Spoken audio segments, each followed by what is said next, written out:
happen if we held an election the way that Americans used to do it just a few years ago? We should try that sometime. Here's how it would work. Everyone would vote on the same day in person. You would show up and present an ID, just like you do at the airport or the liquor store. Okay, what's next? Then you'd mark your preferences on a piece of paper. You do it manually. There would be no electronic voting machines. There would be no drop boxes or absentee ballots.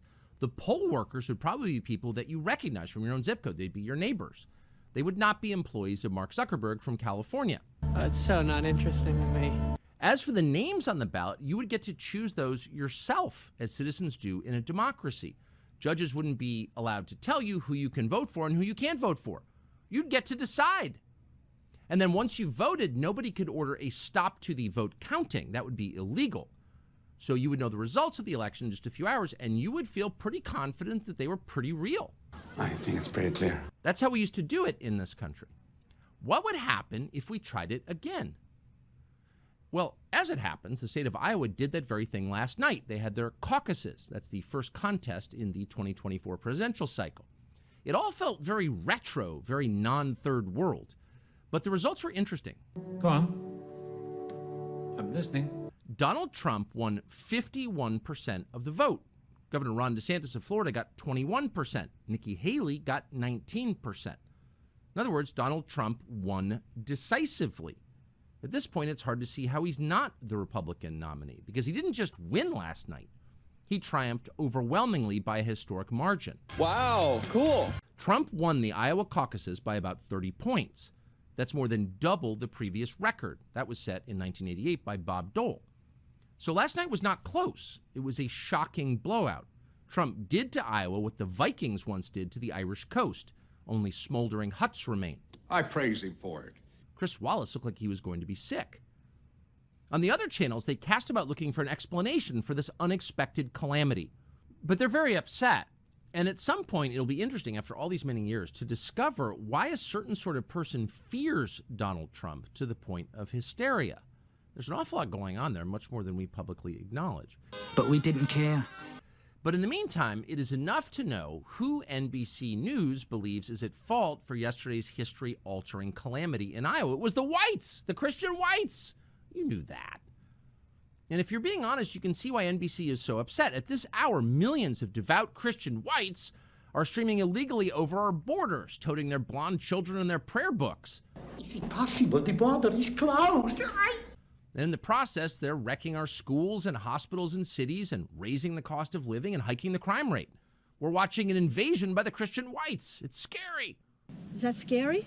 How do you keep the agencies under control? How do you keep FBI and CIA specifically under control? The way you do it, like I fired Comey, that was a big deal. You know, a lot of people said, and I fired him very early. Somebody said, oh, I wish you would have fired him.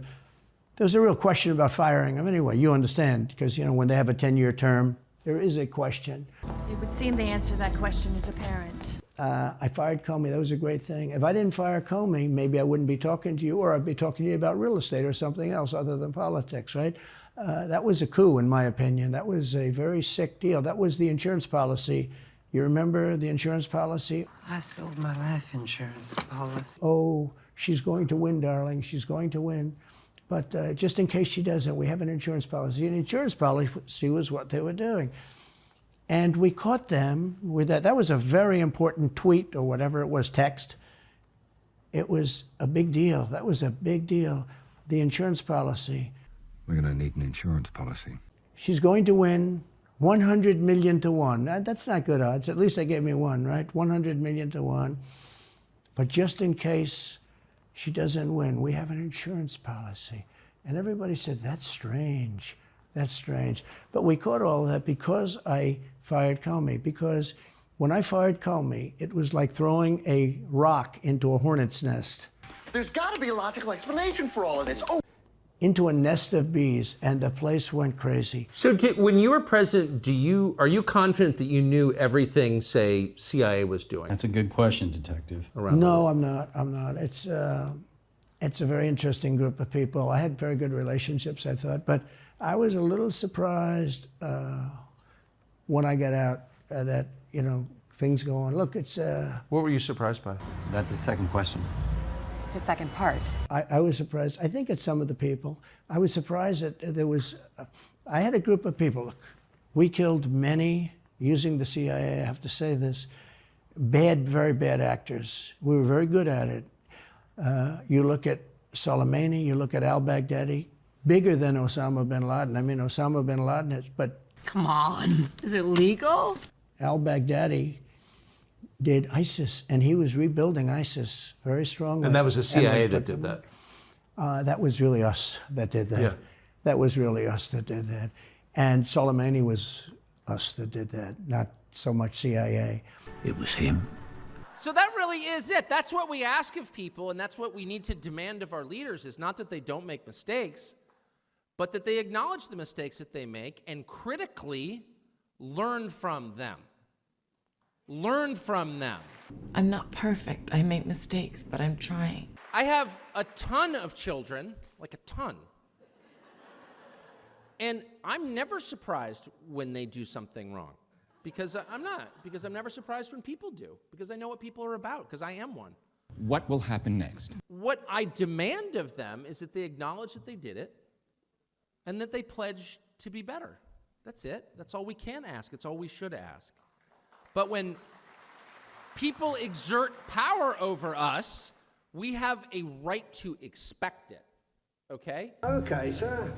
And if they don't perform that simple human task of learning from their errors, and if instead they deny those errors, and if instead they go even farther and blame us for those errors, then they are unfit to rule. It's that simple.